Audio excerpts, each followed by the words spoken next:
मिगसायंको महारण्यमि जायई अच्छन्तं रुक्कमुल्लमि कोनं तायेति गेचई को वासे ओ समदेई को वासे पुच्छई सुहं को से भक्तं च पानं च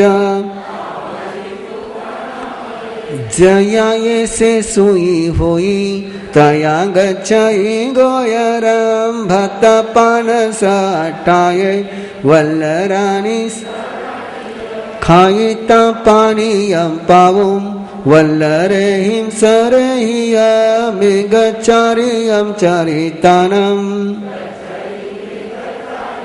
एवं समुठिवो भिक्खु एमेव अनेगये एमेगचारियं चरितानम्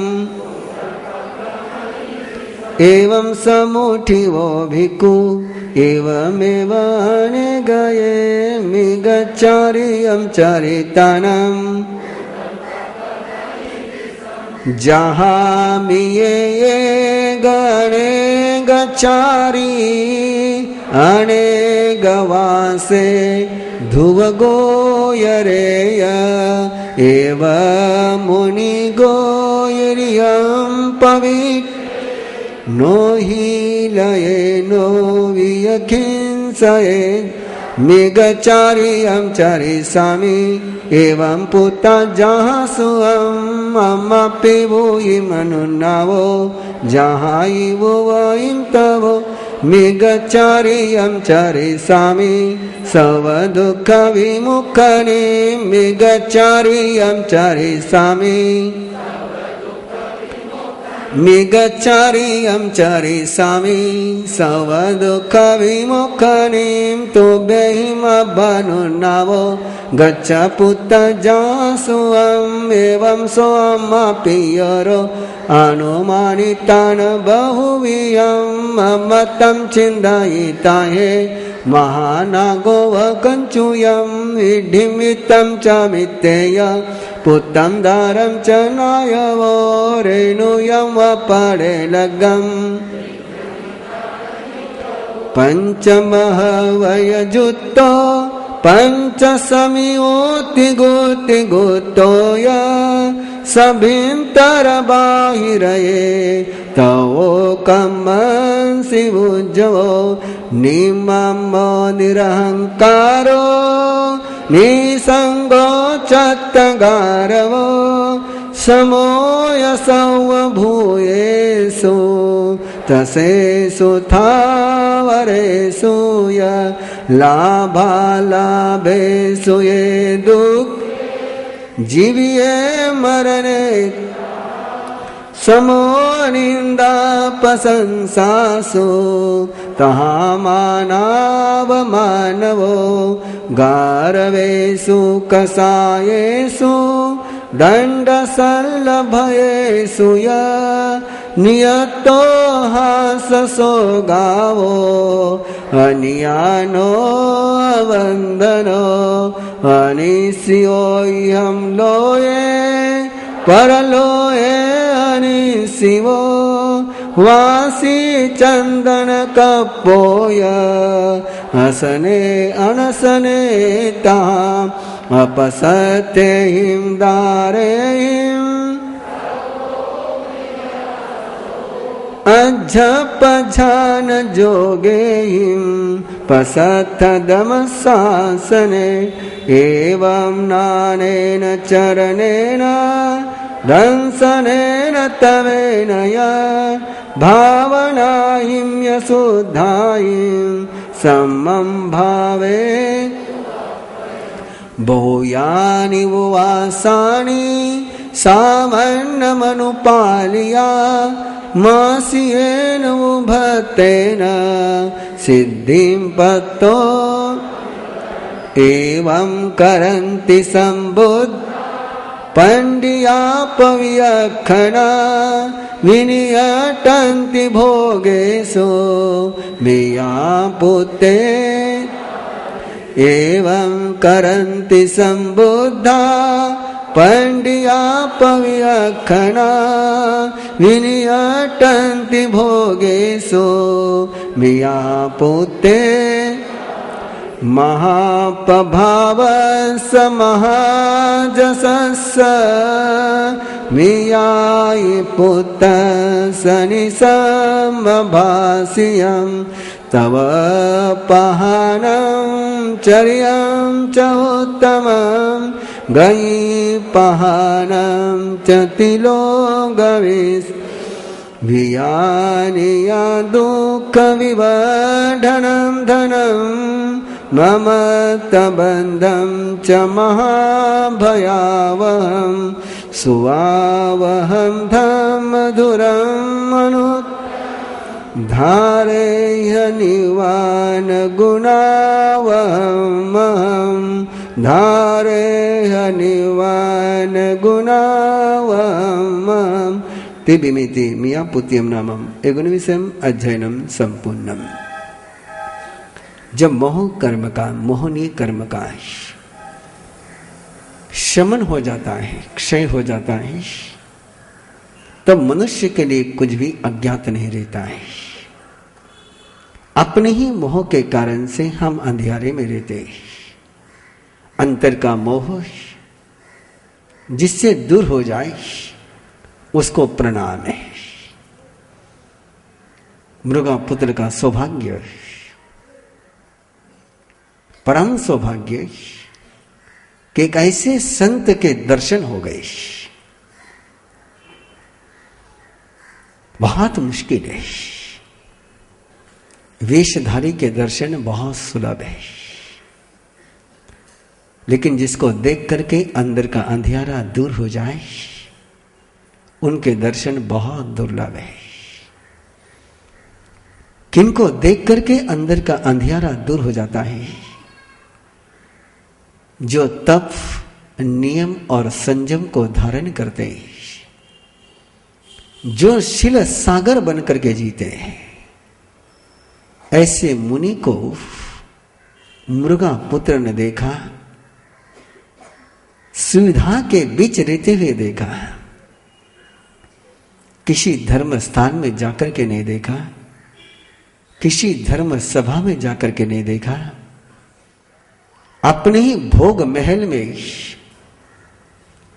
रहते हुए जब वो राजमार्ग का निरीक्षण कर रहा था, चौराहे तिराहे दुराहे को देख रहा था, जनता को देखते देखते बीच में वो मुनि नजर आ गए, कोयले के बीच में डायमंड नजर आ गया। सौभाग्यशाली वो संत है, परम सौभाग्यशाली वो संत है कि जो मृगा पुत्र के मोहनीय कर्म के शमन के लिए निमित्त बने। और जैसे मृगा पुत्र ने उन संतों को देखा, उनके तप, नियम और संयम को महसूस किया, कपड़ों को नहीं, नाम को नहीं, परिचय को नहीं, जान पहचान को नहीं। संयम वही होता है जो किसी पहचान का मोहताज नहीं होता है। तप वही होता है जो किसी परिचय की कामना नहीं रखता है।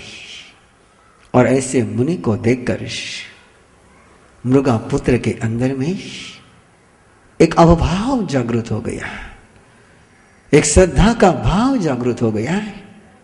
अनूठा ये रूप, लेकिन मेरा जाना पहचाना ये रूप, ये तप, ये नियम, ये संयम, ये शील मेरा परिचित है।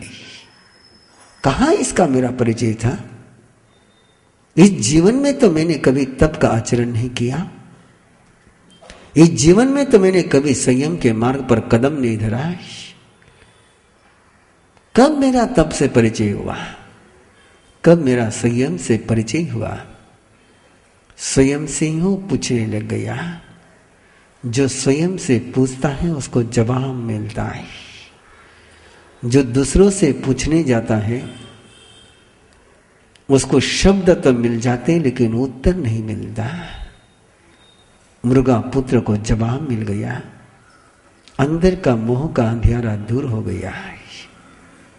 जाना उसने कि मैंने जन्मांतर में इन महाव्रतों की आराधना करी है, पुनः मेरी अधूरी रही साधना को मुझे पूरा करना है।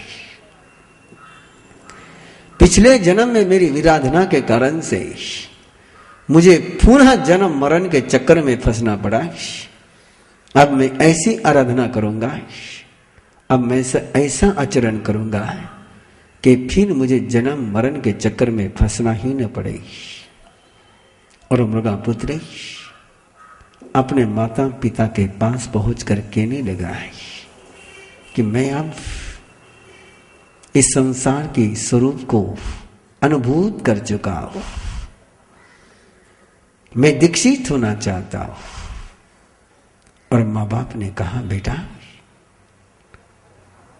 कैसे संभव है?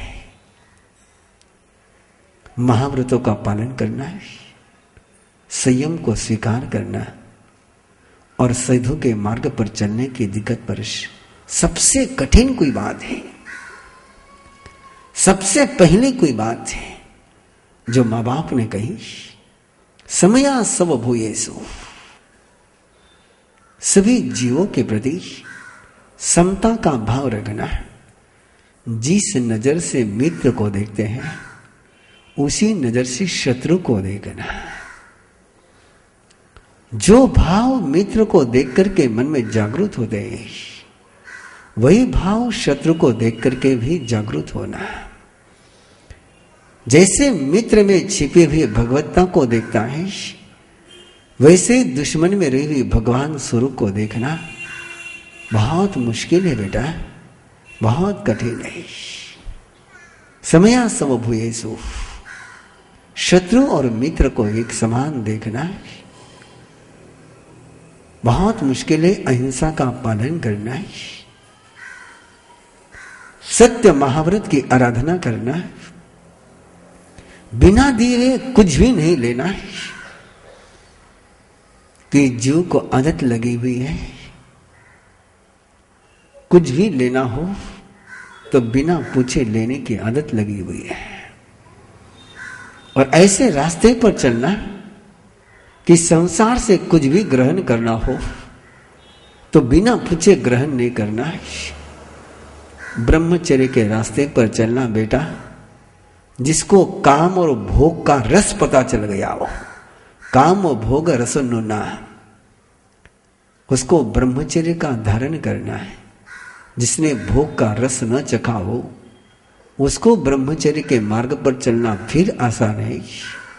तूने तो काम और भोग का रस सुख लिया है और उस सुख को लेने के बाद उस सुख को छोड़ना बहुत मुश्किल है। बिना कोई भी वस्तु का अधिकार जमाए संग्रह किए इस जीवन में चलना बहुत मुश्किल है बेटा। संयम वालों को चबाने के समान है। जैसे रेती में कोई स्वाद नहीं होता है, कंकर में कोई स्वाद नहीं होता है, वैसे संयम में बेटा कोई स्वाद नहीं है। जैसे तलवार के धार पर चलना वैसी तपस्या है। तपस्या करना तलवार के धार पर चलने के समान है। बहुत कठिन है बेटा, इस कठिन मार्ग पर तो कैसे चल पाएगा, कैसे तू प्रतिस्रोत को तीरेगा। उतना ही कठिन है बेटा जिस समुद्र को जहां से तीरना भी मुश्किल है उस समुद्र को कोई कहे कि मैं हाथों से तीर जाऊंगा, ये जितना मुश्किल है उतना ही संयम के मार्ग पर चलना मुश्किल है। बहुत मुश्किल राह पर चलने की तो सोच रहा है, बहुत कष्ट है, बहुत पीड़ा है। केशलोच अपने हाथों से अपने बालों को निकालना, जो सुख दे रहे उनसे दुख को जन्म देना, जो सुहाने लग रहे हैं उससे ही वेदना को जन्म देना बहुत मुश्किल है रे बेटा। इस महाव्रत को धारण करना पर्वत को धारण करने के समान है, हवा को कपड़े के थैले में बांधने के समान है, सुमेरु पर्वत को तोड़ने के समान है। बहुत कष्ट है, बहुत वेदना है, बहुत पीड़ाए, कोई सुख की अनुभूति नहीं। और तब मृगा पुत्र ने कहा कि पिताजी, मां, जिस वेदना की आप चर्चा कर रहे हो, ये वेदना उस वेदना के सामने किस झाड़ की पत्ती है। इससे अनंत गुना वेदना में भोग करके आया हूं। ये वेदना जिसके सामने पानी भरे, जिस ठंडी की आप चर्चा कर रहे हो, जिस गर्मी की आप चर्चा कर रहे हो, नरक में इससे अनंत गुना गर्मी और अनंत गुना ठंडी है। कितनी ठंडी है नरक में, कल्पना के द्वारा अगमकार ने बताया।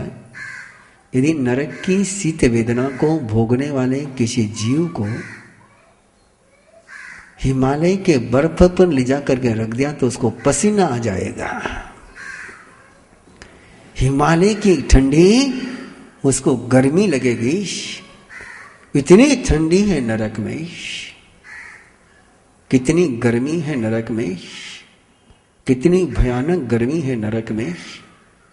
नरक की गर्मी को सहन करने वाले किसी जीव को मनुष्य लोक के किसी आग के पास लगाकर लाकर बैठा दिया जाए तो उस आग के बीच उस जीव को ठंड लगेगी। इतनी गर्मी, और उस गर्मी को मैंने सहन किया है, उस ठंड को मैंने सहन किया है। आप केशलोच की बात कर रहे हो, वहां तो मैं पानी पीने के लिए गया, पानी समझकर पानी पीने के लिए गया, और मुझे तो वहां पर करवत के समान पत्तों की जलधाराओं से मेरी जीवा छिल गई। कितनी बार मुझे लोहे के रथ को जोड़ा गया, जैसे भैंसे को अग्नि में पकाया जाता है जिंदा, वैसे ही मुझे अग्नि में पकाया गया है। वो वेदना मुझे याद है। उस वेदना के सामने, नरक की वेदना के सामने मुझे काटा गया है, मुझे छिला गया है। मेरे ही शरीर का मांस मुझे पका करके मुझे खिलाया गया है। मेरे ही खून को तपाकर मुझे ये कहते हुए पिलाया गया कि तुझे शराब बहुत प्रिय थी, ले शराब पी। मेरा ही मांस, मेरा ही खून मुझे पिलाया गया है। ऐसी भयानक वेदना को मैंने सहन किया है। मृगा पुत्र के मुंह से, शायद नहीं, शब्दों के द्वारा नहीं। जिस समय उस वेदना का मृगा पुत्र जिक्र कर रहा होगा, जिस समय उस वेदना का मृगा पुत्र बयान कर रहा होगा, उसके शरीर पर, उसके चेहरे पर वो वेदना साक्षात हुई होगी। उस वेदना की सत्य अनुभूति को सुनकर माता पिता ने कहा कि बेटा, तूने इतना दुख भोगा है, लेकिन सामान्य के जीवन में बहुत कठिनाई है। तू बहुत सुकुमार है, बहुत सुकुमार है। तू कठोर जीवन जिया नहीं है। इस जन्म में तूने किसी प्रकार के दुख को सहन नहीं किया है। तू सुख से जन्मा है, सुख से पला है और सुख में ही रहा है। अब तो दुख को कैसे भोगेगा? अनुपशांत अंदर के विकार जब जागृत हो जाते हैं तब उन विकारों को तू कैसे जीतेगा? कैसे बिना खाए तो रात को बिताएगा? कैसे प्यास लगने के बाद भी बिना पानी पिए तो जिएगा? कैसे जिएगा तू? इन कठिनाइयों को कैसे जिएगा तू? बहुत सारे सवाल माँ बाप ने रखे, लेकिन सोच सुनार की, एक लोहार की करते हुए मृगा पुत्र ने एक ही जवाब दिया, जिसके अंदर से निपिवासस्स, यह लोय निपिवासस्स नत्थि किंचिवि दुक्करम। जिसके मन में इस लोक की वासना नहीं, इस लोक की प्यास नहीं, उसके लिए कोई दुष्कर नहीं। दुष्कर उसके लिए है जिसके मन में प्यास हो वासना की। माता पिता ने तीसरा एक विकल्प सामने रखा है। बेटा, नरक में बीमारी नहीं होती है, इसलिए इलाज की कोई चर्चा नहीं चलती है। लेकिन यहां पर साधु जीवन में यदि तू कभी बीमार पड़ गया, इलाज नहीं कर पाएगा, उपचार नहीं कर पाएगा, बिना उपचार के, बिना इलाज के तो वेदना के बीच में, रोग के बीच में कैसे जिएगा? एक अद्भुत जीवन, एक अनूठा पन्ना है। उत्तराध्ययन सूत्र एक केवल उपदेश नहीं, उत्तराध्ययन सूत्र एक केवल वैराग्य नहीं, उत्तराध्ययन सूत्र जीवन के परम सत्य की अनुभूति है। और मृगापुत्र का यह अध्याय निसर्ग उपचार का पहला अध्याय कि कैसे मृगापुत्र ने जवाब दिया कि जंगल में बीमार पड़ने वाला मृग जब बीमार पड़ता है तो उसको कौन साता पूछता है, उसको कौन दवा देता है। जैसे वो मृग बीमार पड़ने के बाद शांत हो जाता है, वो न आहार करता है, न पानी पीता है, वो विश्राम करता है, वैसे ही जब रोग आएगा मैं उसका प्रतिकार नहीं करूंगा, क्योंकि प्रतिकार करने में ही रोग बढ़ता है। आज स्वीकारो, कल स्वीकारो या परसों स्वीकारो, मेडिकल साइंस का अधूरा ज्ञान तो आपको है। जो भयानक किताबें नए नए डॉक्टरों के द्वारा लिखी जा रही है, उनको यदि पढ़ोगे तो पता चलेगा कि जितनी दवाएं हैं वो इलाज करने के लिए, बीमार करने के लिए डॉक्टर लोग बता रहे।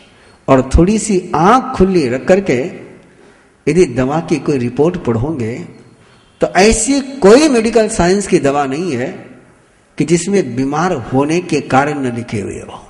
कोई दवा उठा करके देख लीजिए, उस दवा पर उसके साइड इफेक्ट लिखे हुए आपको मिलेंगे ही मिलेंगे। ऐसी एक भी दवाई आज तक एलोपैथी बना न पाई कि जिसमें से बीमारी का जन्म न होता हो। लेकिन हम लोग केवल उसके इलाज की बात को पढ़ लेते हैं, जैसे ज्यादा गहराई में न जाते हुए बाईपास हो गया और आइसोप्टिन गोली शुरू हो गई, हार्ट के लिए गोली शुरू हो गई, और गोली शुरू हो गई तो हम सोचते हैं कि हम ठीक हो गया।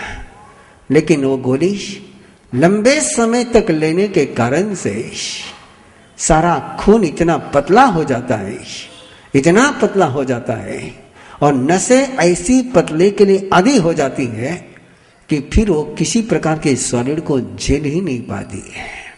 अंदर का सारा स्नायु जाल इतना रुग्ण हो जाता है, इतना रुग्ण हो जाता है कि फिर इलाज करने की कोई संभावना ही नहीं बचती है।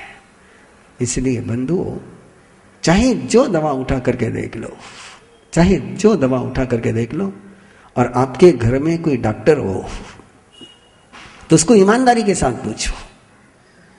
जैसे कल मैंने कहा था, सज धज करके चलने वाली लड़की को पूछो कि वो सज धज करके रास्ते पर किस लिए निकल रही है। लोग उसको देखे इसलिए निकल रहे कि लोग नहीं देखे इसलिए चल रही है। लोग उसको लालच की नजर से देखे, आकर्षित हो, इसलिए तो सज धज करके निकलती है। लेकिन वो प्रामाणिकता से कबूल करना चाहिए। आपके घर में कोई डॉक्टर हो तो उसको ईमानदारी से पूछो कि एक बात बता कि जितनी भी दवाएं मार्केट में आती हैं उनकी साइड इफेक्ट की रिपोर्ट क्यों नहीं बाहर आती है। ऐसी एक भी दवा नहीं है कि जिसके साइड इफेक्ट न होते हो। लेकिन डॉक्टर साइड इफेक्ट नहीं बताते, गुड इफेक्ट बता देते हैं, और साइड इफेक्ट से गुड इफेक्ट बहुत कम होते हैं।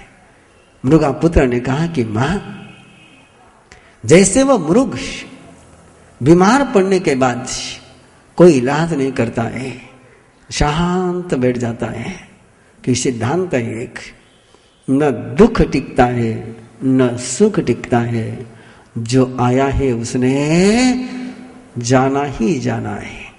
बीमारी आई है तो रहने के लिए नहीं, और सुख आया है तो रहने के लिए नहीं।